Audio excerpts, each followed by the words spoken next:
Tell me, Godmar, why do you fight for me?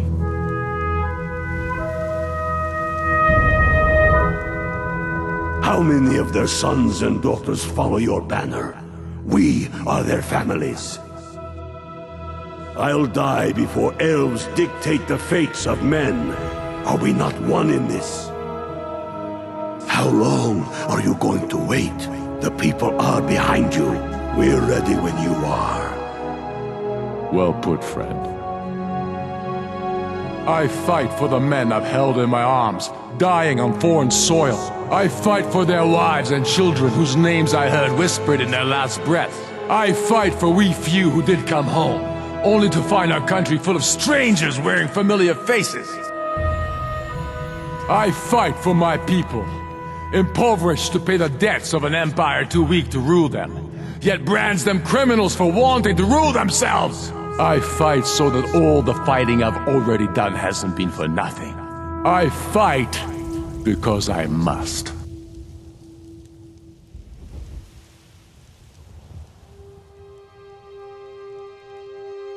Ulfric Stormcloak is a character with surprising depth to say the least. On the face of it, it's easy to dismiss him as a cardboard cutout designed to resonate with certain real-world political viewpoints. In fact, as I hope to argue here, he fits the stereotype of a tragic hero, a great man brought low by a single crippling flaw. In Ulfric's case, I think that flaw is his pride, and oddly perhaps also his own sense of honor. Ulfric was young and idealistic, raised on the tales of ancient Nord heroes. I think he believed in his heart that he had betrayed the empire he swore to serve, and that's where his pride and honor starts to work against him.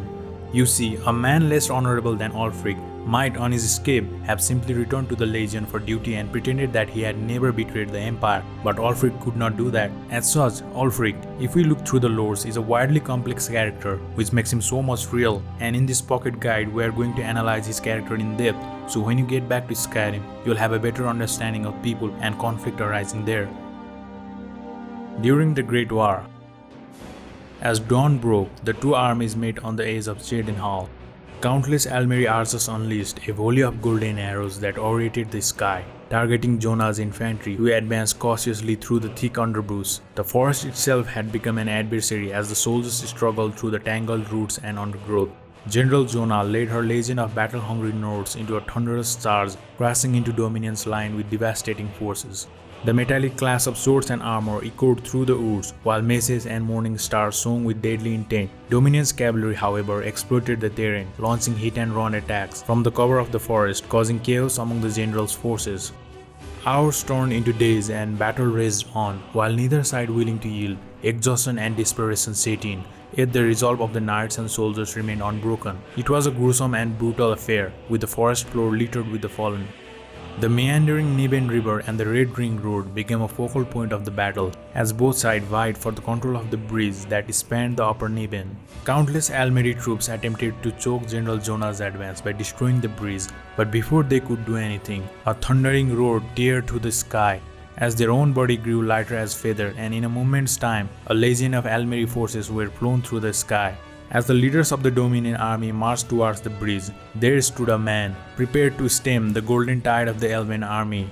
Unlike the Elven army, with their gold-plated armor, golden arrows and golden skin, the man needed no flamboyance, as he towered over the legion of army behind him in his steel-plated armor that made him mountainous. With dense furs draped over them, the northern warrior resembled a colossal bear as his war cry echoed across the Lake Rumare, galvanizing his men who were equally terrifying. This mountain of a man was none other than Ulfric Stormcloak, turning the tide of the battle and golden-hued opposition into a pile of crimson canvas. Granted, a warrior can turn a tide in a battle, but the tide turning him instead is equally possible, and so happened to Ulfric as well. Despite his legendary leadership and domination of the battlefield, Ulfric Stormcloak was overrun and captured by the Dominion, and little did the Empire know that this turn of event would have an immeasurable impact on the future of Tamriel. Unlike some Cyrodiilic eglomaniac warmongering emperor, Thalmors knew brute force was not always the most expedient option, so outwitting their adversaries, the Thalmor schemed to pit them against one another. And this is why the capture of Ulfric Stormcloak was one of the most significant victories in the Great War for the Dominion. because the manipulation Elenwen, the Thalmor ambassador for Skyrim, did with Ulfric was going to set course for the most decisive event that would give a big foothold for the Thalmors in the future wars. And it appears the interrogator succeeded in acquiring valuable intelligence from Ulfric. In a brilliantly sadistic move, Elenwen led Ulfric to believe that the information he'd surrender was critical to the Almeri Dominion's capture of the Imperial City, which in actuality the capital had fallen before he had yielded anything vital. Furthermore, she then proceeded to allow Ulfric's escape, perhaps in an effort to restore their assets' confidence. After all, he would have a major role to play in destabilizing the Empire. For Ulfric Stormcloak is a physical powerhouse, natural leader and strong-willed. However, he is not a strategic genius, he is a rousing political figurehead, but much of what endears him to his followers is the fervent yet sometimes impulsive brazenness. The Thalmors were gambling to exploit his passion, and with the weight of failure hanging heavy on his shoulder, Ulfric was eager to erase that shame with glory. We're fighting because we're done bleeding for an empire that won't bleed for us. Untold numbers of Nords died defending the Empire against the Dominion. And for what? Skyrim being sold to the Thalmor so the Emperor could keep his throne. We're fighting because our own Jarls, once strong, wise men, have become fearful and blind to the people's suffering. We're fighting because Skyrim needs heroes, and there's no one else but us. Before everything. Little is known about Ulfric before 4th Era 176, so the stories about his childhood are nothing more than a speculation, so take it as you will. Ulfric Stormcloak was born in Windhelm to Jarl Hogg Stormcloak and Lyd Stoneheart, but his mother's death during childbirth strained his father. Ulfric sought solace in Nordic stories and legends, which fueled his love for Skyrim. He would annoy the court wizard Ulfenharth with questions about the tales until Ulfenharth eventually dismissed him from his presence. Ulfric continued to explore Windhelm, immersing himself in the city's culture. He frequented taverns to hear bards sing stories and legends, observed the bustling market and learned about its people. However, there was one part of the city he was forbidden from entering, the Grey Quarters, which his grandfather had granted to the Dark Elf refugees. As a young, sullen and tempestuous child, Ulfric couldn't comprehend why his grandfather had allowed the elves into the city, and he questioned his father's decision to keep them there. It was only when he spoke to Lortheim, the head of the Temple of Talos, that he began to grasp the situation. Lortheim taught him about Talos, his role in forging the Empire, and his ascent to godhood. Ulfric learned that the Dunmer were respected enemies of the Skyrim and potential allies against greater threats. He came to understand the value of his grandfather's mercy and helping those in need in alignment with the tradition of Skyrim's people. Subsequently, Ulfric learned about the Greybeards, legendary men who followed the way of the boys and who taught Talos Stormcrown the art of the tomb from the throat of the world at High Hrothgar. He became determined to go there and beseeched his distant father, Jarl Hogg, for permission. Despite Hogg's distant demeanor, he agreed to fulfill his son's one request and arranged for Ulfric to travel Ivarstead, where he would embark on the challenging journey of walking the 7,000 steps to High Hrothgar. Ulfric, in his burning passion, had reached the doors of High Hrothgar in a single breath. The Greybeards then asked of him if he was willing to forswear the world below, to forswear his titles, and to dedicate his life to the worship of Cain. And at that time, he heartedly accepted and began to learn at an astounding pace.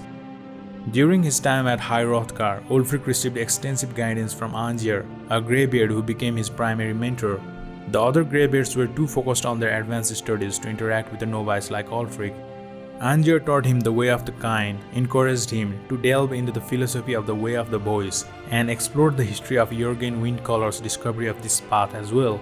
They discussed the transformation of the tomb from a weapon to a means of worshipping a benevolent deity.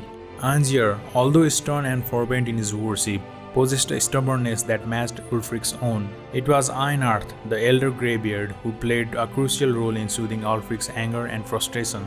Einarth provided comfort, observed Ulfric's progress, and offered approval. Despite the occasional disagreement with Angier, Ulfric found contentment at High Hrothgar, where he gained a profound understanding of the world, a sense of belonging, and a higher purpose. A significant change occurred while Ulfric was at High Hrothgar. They observed the movement of Imperial legions heading south from the peak of the High Hrothgar, seemingly in a response to an unknown threat. The atmosphere seemed to resonate with unease. Soon they received a word from Ivarstead that the Empire had entered a war with the Almeri Dominion, aiming to cross the lands of men and ban the worship of Talos Stormcrown. Days and nights, back and forth, he'd argue about going down to fight for Skyrim just as Jurgen Windcaller had done before. He wrestled with the decision to uphold his greybeard vows or join the fight for Skyrim, ultimately choosing the latter. His departure from High Hrothgar marked the beginning of his involvement in the Great War. The Markarth Incident and Biased Accounts. During the Fourth Era, between 174 and 176, Ulfric, when he heard the troublesome rich foes had taken advantage of the wartime turmoil to capture Markarth as their own, took the leap towards glory to stop them without hesitation.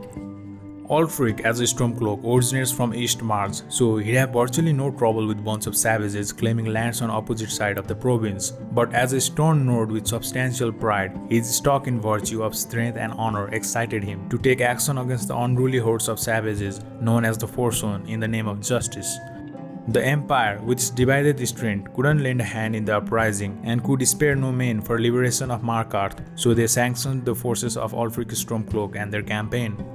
There have been many accounts of retelling of the events known as the Markarth Incident that happened during the uprising, but what exactly occurred is heavily contested, as the accounts are more than once told from a biased perspective. According to Arianus Arius, an imperial scholar, in his accounts, the Bear of Markarth, he paints Ulfric in an unfavorable light, stating that though Ulfric Stormcloak may have been hailed as a hero for quelling the Forsworn uprising, the war crimes he committed there was dishonorable and barbaric. This, coming from an imperial scholar, comes off not as a fair account of what exactly happened, but as a propaganda against the rebel. And it also strikes me a bit ironic to hear an imperial scholar rebuke the Nords for maintaining control of their holdings and make an example out of the impudent dissidents. And to further the irony, he even cites an example of Tiber Septim, comparing his exploits to be exemplary, whereas the Nords to be dishonorary, considering that Tiber Septim was a warmongering eglomaniac who used the Numidium as his tools for conquest, which is an equivalent to the weapon of mass destruction. This is not to say that whatever Ulfric did during the Markarth incident was just and honorable, but to imply that neither Tiber Septim or Ulfric was in the right. Hell, even the accounts of the Bear of Markarth incident might be 100% accurate, as there seems to be no evident opposition, but that doesn't mean the Empire's vilification of Ulfric while eulogizing their own acts is the truth of the matter. None of these people cares a whit about the religious aspects of this war. Another sign of the degeneracy of your empire. At least Ulfric's men are willing to fight for their principles, barbaric as they may be. It's only a matter of time before your whole rotten empire collapses of its own decay. No offense. The degeneracy of the empire is on display here in this room. Detailing the events of Markarth Incident. What really happened in the Reach? According to the Thalmor dossier on Ulfric, Ulfric first came to attention of the Thalmor during the first war against the Empire while he was captured as a prisoner of war. Recognizing the potential value as the son of the Jarl of Windhelm, he was assigned to first emissary Elenwain as an asset. During torture, he was made to believe that his information was vital in capturing the imperial city, although it had already fallen before he broke. Subsequently, Ulfric was allowed to escape after the war. Then contact was re-established for some reason, where he seems to have proved valuable to the Thalmor.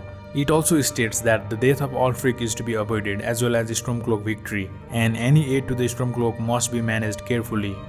With that, we can be sure that the Thalmors are puppeteering the Stormcloaks every chance they get. The Stormcloaks, led by Ulfric, were initially a militia composed of Talos worshipping Nords, but they were not in an open rebellion against the Empire before the Markarth incidents. Therefore, it's not entirely accurate to claim that Ulfric formed the Stormcloak and initiated the civil war solely to appease the Thalmor, as this development occurred after the Markarth incident, and the Thalmor considered him uncooperative only after this event.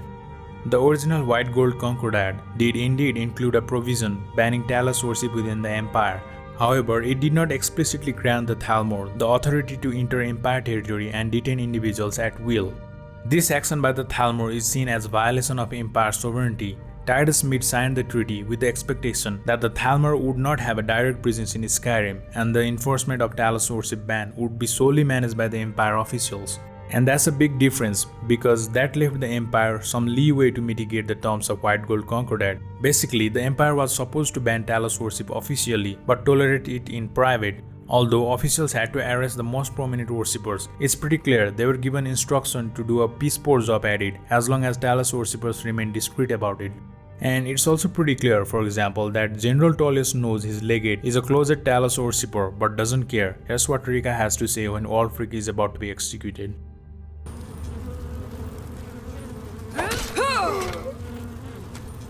Talos be with you. What was that, Legate? Nothing. Just saying goodbye. Empire officials appears to be less than fully cooperative when it comes to enforcing the ban on Talos worship. Cities like Markarth and Whiterun still prominently display a statue of Talos, and Thalmor agents like Ondol Emara in Markarth struggles to identify even one Talos worshipper without the assistance from individuals like the Dragonborn. Jarl Igmund in Markarth and Jarl Balgruuf the Greater in Whiterun don't seem to actively support the Thalmor efforts. But mighty Talos was my keeper, my shield against the heresy of the South. If not for Talos, and the few modest bribes paid to the right chambers, why, I would not be standing before you today, resplendent in my faith. While Heimskir, a known Talos preacher, is arrested in Whiterun if the Stormcloak fail to take the city, he is detained in Dragon's Crest, however, rather than being handed over to Thalmor officials. It seems as though Balgruuf may have had no choice but to arrest Heimskir due to the peace treaty violation, but kept him in Whiterun to prevent the deportation, as handing him over to the Thalmor would likely result in his torture and even death. It appears that most Empire-aligned officials in Skyrim are not fully cooperating with Thalmor as expected. For example, Elisib, the widow of late High King Torygg, secretly relies on Dragonborn to perform the Talos funeral rites despite her city hosting the Thalmor embassy. There's something personal I was hoping you would do for me. Falk told me what you did for us at Wolfskull Cave. He says you're someone we can trust. As you may know, Talos worship is outlawed in the Empire. When we buried my husband, I made offerings to all the gods, except Talos. I would like you to take an item of his, a war horn handed down from his father, and place it at a shrine of Talos. Thank you. It would mean a lot to me. This suggests that she may be in a delicate position, and it seems that many loyal to the Empire in Skyrim only take actions against Talos worshippers if they fear the Thalmor might discover their activities. Overall, there is a notable reluctance among Empire-aligned individuals in Skyrim to fully support the Thalmor's effort. This is confirmed from one of Albert's dialogue. It's from that treaty that ended the Great War, remember? When the Emperor was forced by the Thalmor to outlaw Talos worship, we didn't pay much attention to it when I was a boy. Everyone still had their little shrine to Talos. But then, Ulfric and his Sons of Skyrim started agitating about it. And sure enough, the Emperor had to crack down, dragging people off in the middle of the night. One of the main causes of this war, if you ask me. There was apparently a transition period when the White Gold Concordat was technically in effect, but not enforced in practice. It was Ulfric's action, it seems, according to Albor, which forced Titus Mede to actually enforce the ban. There's also another dialogue which seems to confirm this. I lead the Justiciars. We are charged with enforcing the ban on Talos worship. We're making sure your Emperor wasn't lying to his elven masters when he agreed the Empire would give up false gods and foolish beliefs. The Thalmor officials depend on the Justiciars to enforce this ban, and there is a sense that they suspect Emperor Titus Mede may not have been entirely truthful when agreeing to the treaty terms. The Markarth Incident played a pivotal role in this. As an Empire official, Jarl Hordil allowed Talos worship in Markarth, blatantly violating the treaty. If the Thalmor had discovered this, it would have likely resulted in increased Thalmor presence in Skyrim. The Markarth Incident was used as a proof that the Empire would only adhere to the treaty when forced to do so by Thalmor officials within its territory. The patrols of Thalmor Justiciars in Skyrim were not originally part of the treaty, but rather a later compromise to ensure the treaty's terms were upheld. And from the mouth of Jarl Igmund himself. The White Gold Concordat, our treaty with the elves after the Great War, forbids free worship of Talos. But that's what we promised Ulfric and his men. It seems foolish looking back, but at the time we were hoping the elves wouldn't find out.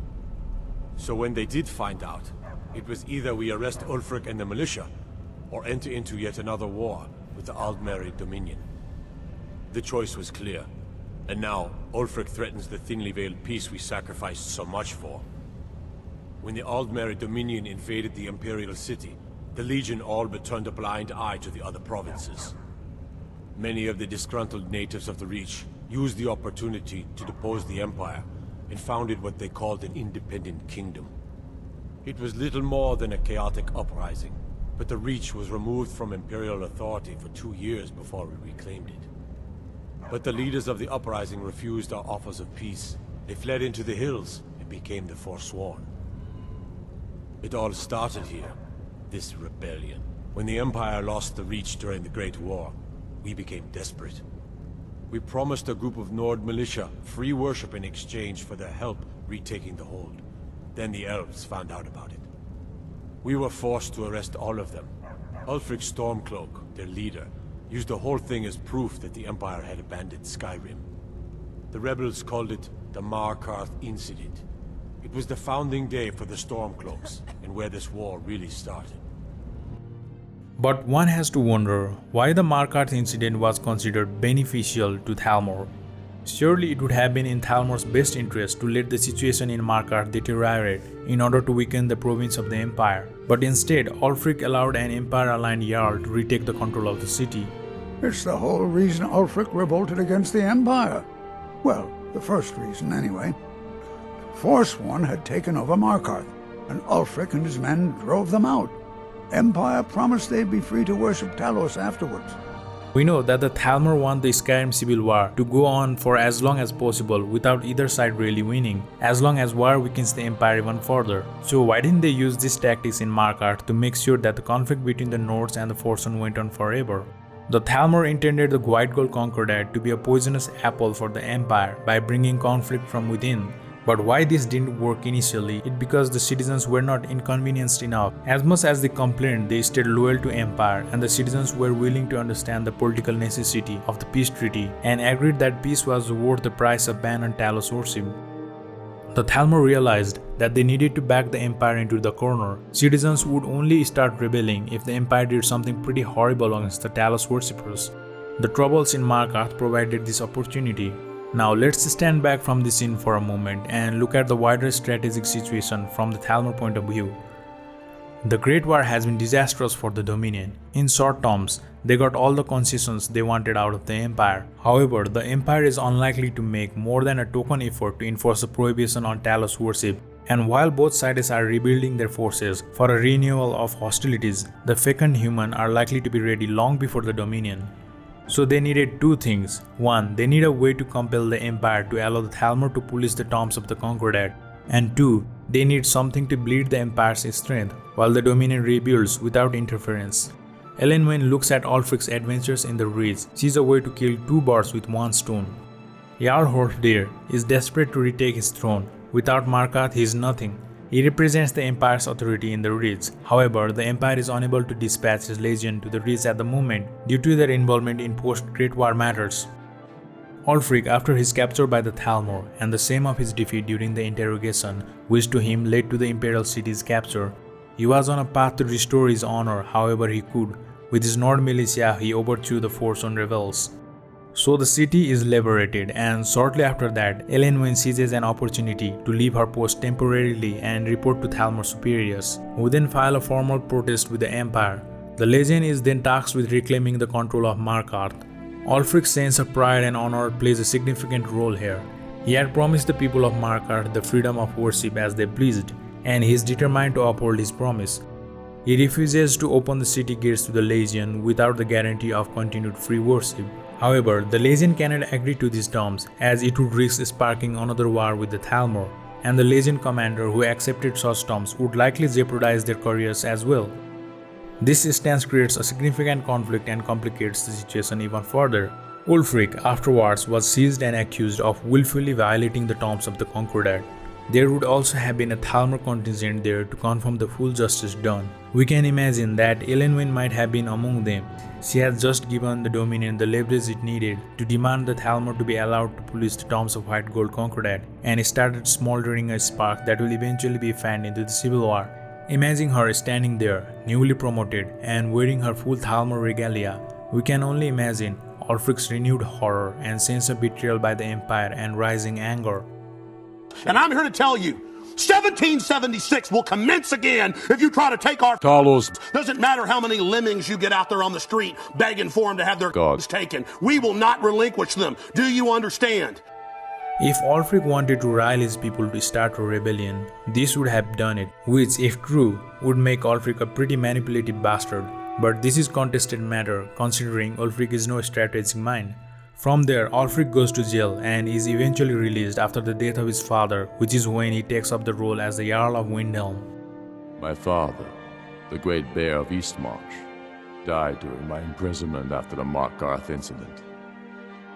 I, his only son, forced to deliver his eulogy via letter I had smuggled out of prison, such is the love of Titus meat for his subjects. When finally set free, I returned to Windhelm and was greeted by a city in mourning, at one with my own grief and anger, clamoring in angry voices, calling out for justice, for war. They sat me on the throne of Ysgramor, the throne of my father. I only hope I can prove worthy of that honor. The Empire will do nothing, not that he would go begging for their aid. The Thalmor are treacherous and deceitful, and there is nothing to be gained from talking to them.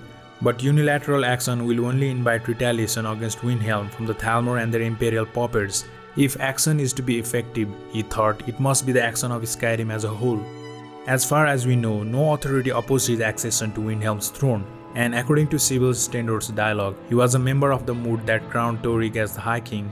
But Ulfric was at that moot, continually talking about Skyrim's independence in terms just shy of treason. Our words and other dialogues throughout the game suggest that Ulfric had been campaigning for their independence long before the Civil War, and that is why people at Solitude did not worry too much when he came to Solitude demanding to see Torygg, thinking the Bear of Markarth just wanted to argue with the king about the issues. The Ruckus with the High King Torygg.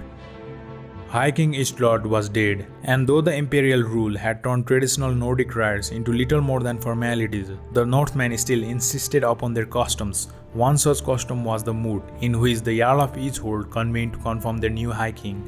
Each lord had an heir, and almost everyone at the court in Solitude was perfectly content to allow the succession to pass to the heir. But there were a few at the moot who would not suffer another imperial puppet taking Skyrim's reign. Foremost among these vocal jarls was none other than Ulfric Stormcloak.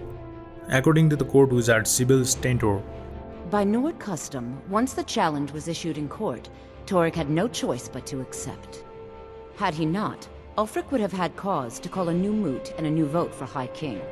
Torygg was formally named High King of Skyrim, and the quarrels regarding independence were put aside. For the time being, only Ulfric would not take no for an answer. When he next rode the cobbled streets of Solitude, however, and requested an audience with the king, he did not come in peace. The lords and ladies gathered around their king, and Torygg gave his guards the signal. The gates were opened for the illustrious Jarl of Windhelm. But when the doors of the palace swung open, the king realized that Ulfric had not come to talk words. Words would be exchanged that day, but there would be no debate. Ulfric Stormcloak invoked ancient Nordic tradition to challenge the High King to a duel. I saved this city and all your worthless lives. I demand a trial by combat.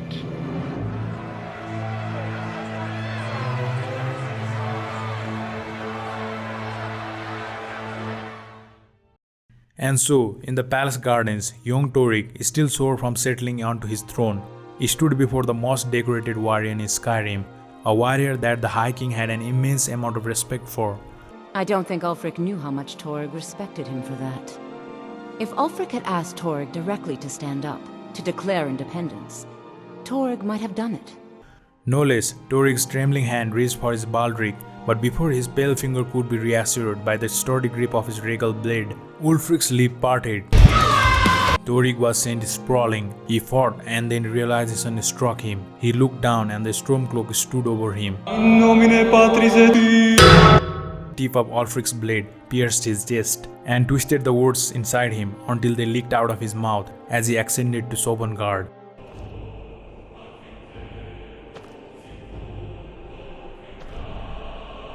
When Ulfric Stormcloak with savage shouts sent me here, my sole regret was fair Elisif, left forlorn and weeping.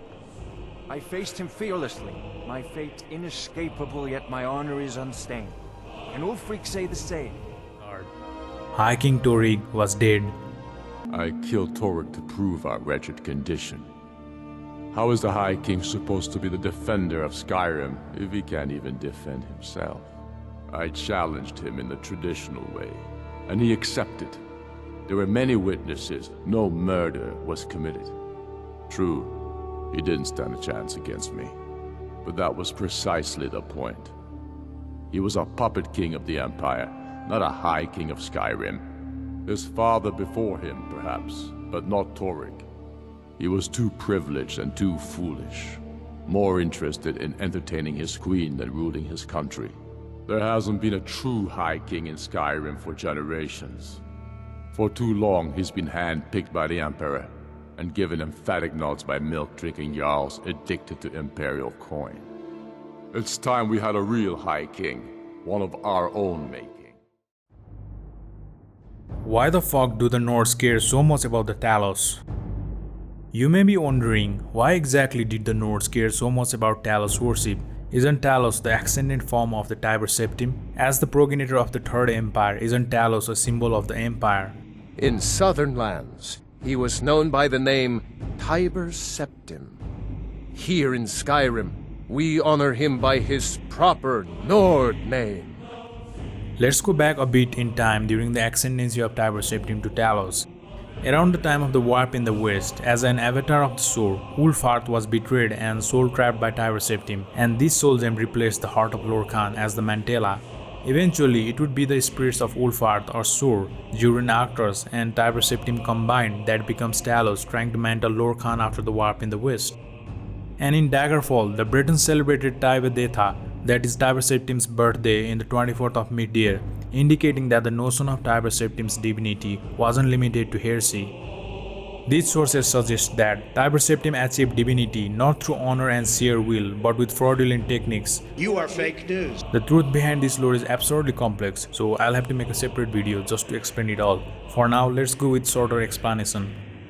And according to the Arcturian heresy, Tiber Septim was actually born as Hjalti Orlybeard on the Isle of Alclair in High Rock, not in Atmora.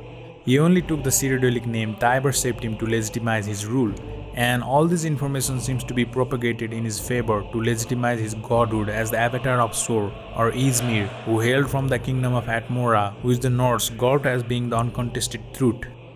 It is puzzling, isn't it, that the Nords did not critically analyze the imperial sources, which contradict more recent and accurate accounts suggesting that the last migration from Atmora occurred in the First Era 68, with most of the crew perishing and the continent being described as uninhabitable for humans. This lack of critical thinking might be attributed to the Nords' historical disinterest in reading and analyzing written texts. That's because it's not that they're ignorant about the inconsistency, instead it's more that they consciously ignore it. Because the Nords' literary tradition is telling the most interesting stories, not the most accurate one. The essence of understanding Skyrim lies in appreciating its diverse geographies, histories, people, and myth as a unified whole. Northlanders and their surrounding represents a rich simplicity, with their heroic tales serving as a comprehensive record of their history. This unique aspect makes Skyrim's land and legend different from the rest of man's kingdom in the Empire, where coherence is preferred over complexity. The Nordic faith is complex and decentralized, influenced by millennia of oral tradition that has led to contradictions, anachronism, and borrowed elements from other cultures. Nords openly embrace this mythic diversity and enjoy blending their legends together for storytelling purposes, emphasizing the fluid nature of legends. To put it simply, regardless of his true origin, Talos is a god the Nords staunchly believe. For them, he hails from Atmora, not from High Rock. Nords prefer straightforward action over finding loopholes. Rather than discreetly navigating the rules of White Gold Concordat, they would rather outright reject the dominions or anyone else's claims to their lands and beliefs. Talos in their eyes represents more than just Sor, and most Talos worshippers are aware of this. But much more than that, I think the Nords are so stern on Talos' belief is because of the guaranteed post-life retirement haven, that is, the Sovngarde. I am soon. Shield then to shore. whalebone bridge he bade me guard. Winnow all those souls whose heroic end sent them here to shore's lofty hall. Where welcome well earned awaits those I judge fit to join that fellowship of honor. Sovngarde is the revered afterlife of the Nords, located in Aetherius, where the greatest of the Nord heroes go upon death to enjoy an eternal existence of feasting and celebration. This realm is governed by Sur, who, as we have discussed, is the Nordic avatar of Lorkhan, whose mantling created the idea of Talos. And it is said to be accessible exclusively to the Nords, who die courageously in battle while fighting for their belief, regardless of their personality. So you see, banning of Talos is banning on the beliefs of the Nords, and essentially banning them from entering their glorious heaven in Sovngarde. The Empire in perspective. Ulfric and most of Tamriel see Titus Mede as an old man who surrendered everything to the Thalmor. Signing the White Gold Concordat was by all means insult to all the citizens of Empire and their values.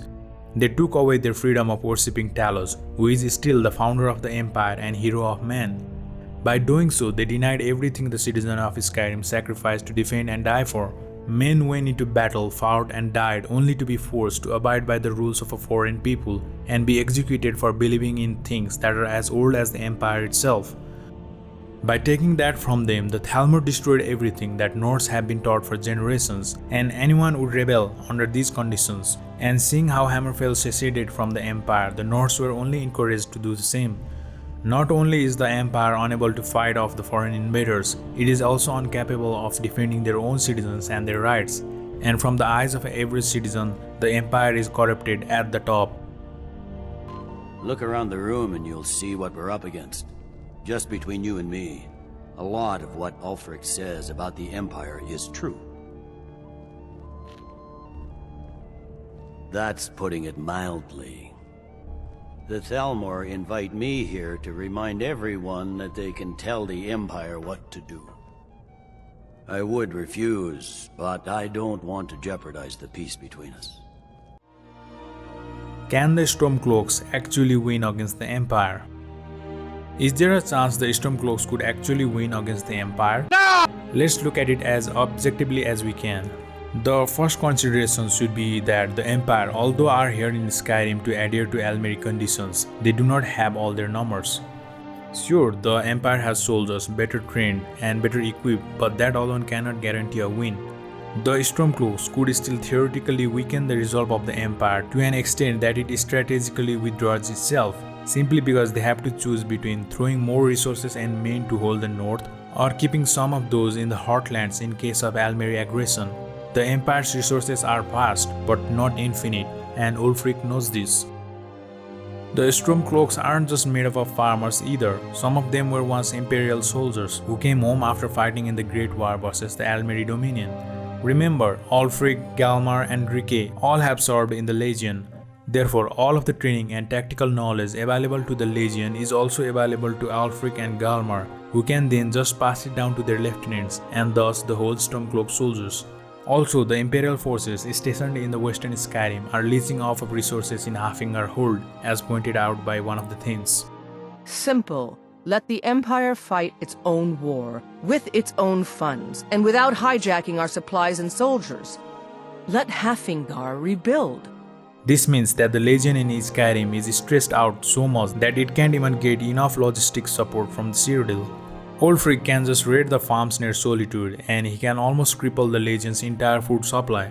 And even if Ulfric dies, I don't think the Stormcloak rebellion dies with him. Ulfric might have acted on the ban of Talos and started the rebellion, but every Nords feel the need to do something about it, since their afterlife and honors depend on it. Thus, I believe even if Ulfric dies, they would just make a martyr out of him, and the force of rebellion might burn even hotter.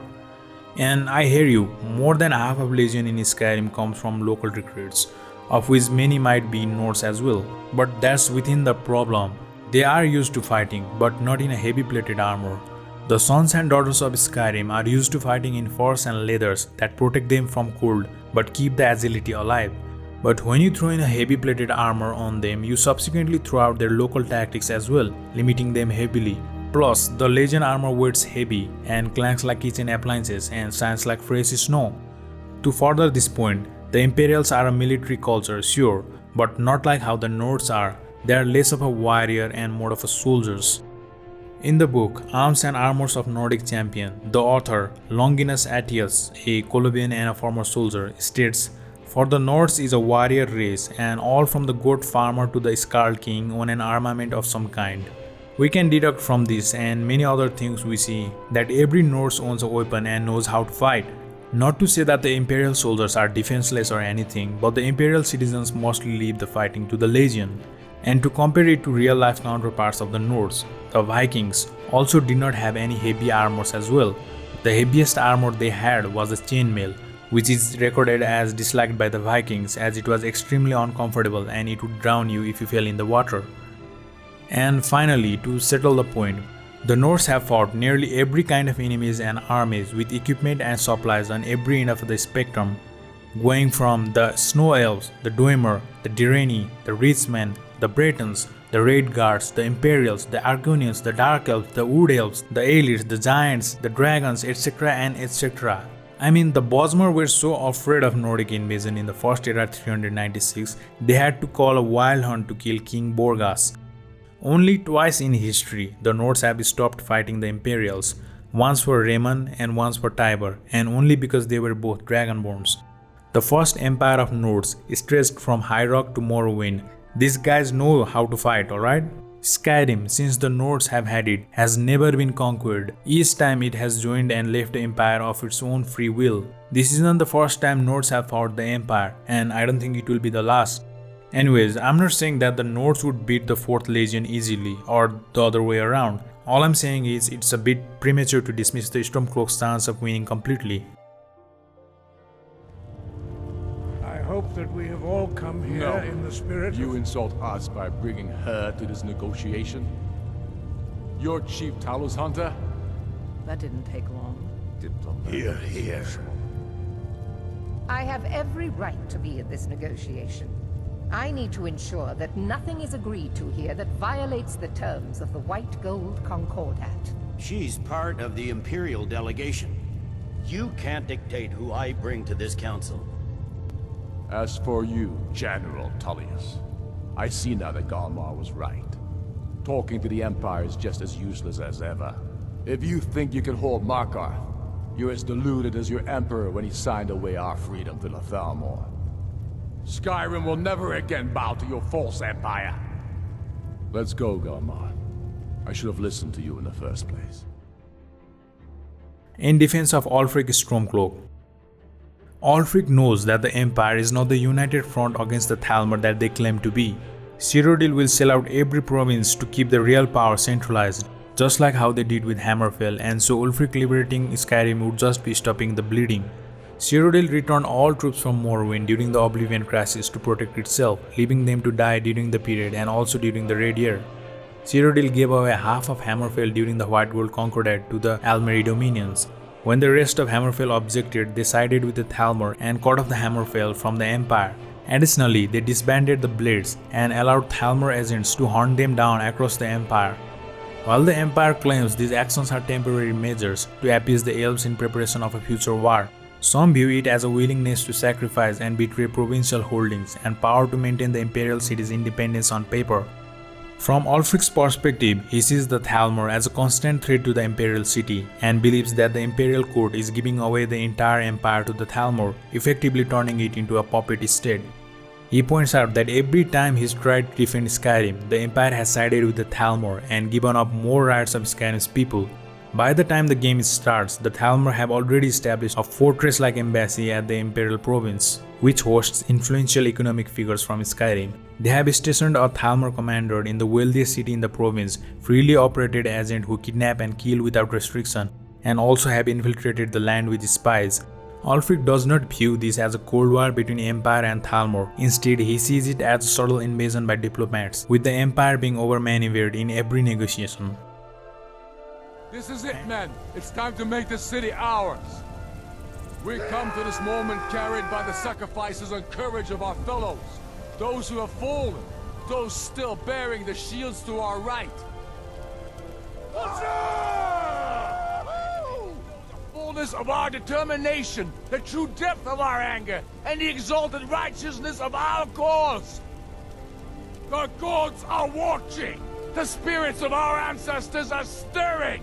And men, under suns yet to dawn, will be transformed by what we do here today. Fear neither pain nor darkness, for Sovereign God awaits those who die with weapons in their hands and courage in their hearts. We now fight our way to Castle Dower, to cut the head off the Legion itself.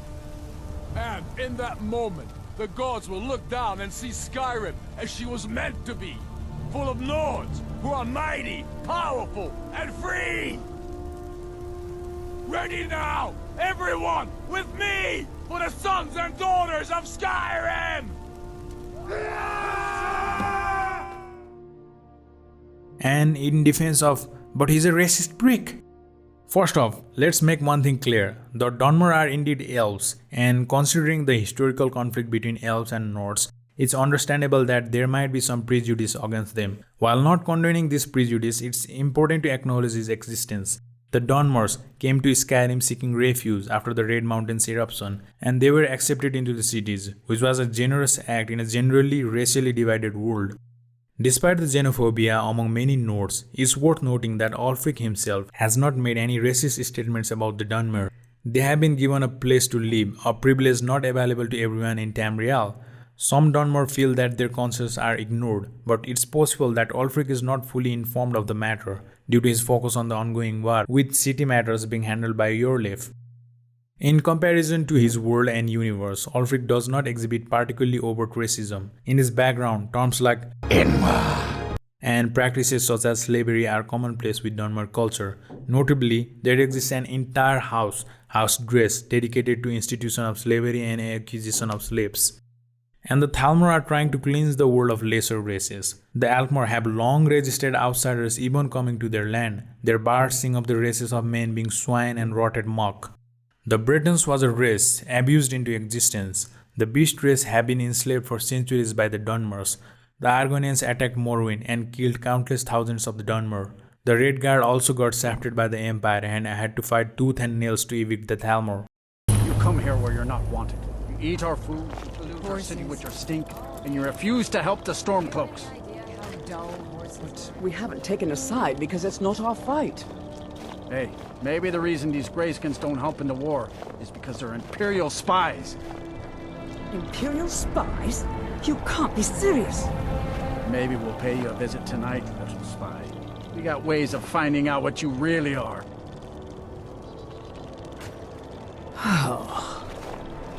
Do you hate the Dark Elves? Are you here to bully us and tell us to leave? You've come to the wrong city then. Windhelm's a haven of prejudice and narrow thinking, unworthy of one such as you. Nothing new there. Most of the Nords living in Windhelm don't care much for us, but Rolf is the worst by far. He likes to get drunk and walk around the Grey Quarter yelling insults at us in the small hours of the morning. Oh, a real charmer, that one. Some of these Nords will come up with any excuse to despise us. And it isn't just the Dark Elves they hate. They make a target of the Argonians as well. In fact, just about anyone who isn't a Nord is fair game for their bullying. Safe travels. The Dunmer woman that Rolf verbally accused in Windhelm is the same woman who verbally badmouths Argonians. She is no better than Rolf. General Talos even makes snarky comments about Nord cultures. Racism and blood feuds are the most common ties across most of Nord. Ulfric is hardly unusual. Empire or the Stormcloaks? So after knowing all this, what should we choose? Who should we side with? As we have come to know, the Civil War as a whole is a Thalmor scheme. From the time they captured Ulfric, they had their plans set in motion. The further the divide between the Empire and Skyrim, the more beneficial it is to the Almeri Dominion. Since the whole objective of their scheme is to weaken the Empire consequently, they can make successful takeover of the whole of Tamriel, which goes parallel with the Dominion's original plan from the days of Queen Erin when she established the first Almeri Dominion. So I don't have much to offer in this one because it's an endless debate, but what I'll say is this. If you are logical, you'd pick Empire, but if you have heart, you'd go with the Stormcloaks.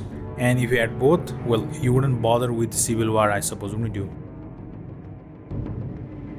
And at last, as we have come to realize after the analysis, Ulfric was a tragic figure indeed, a great man brought low by a fatal flaw.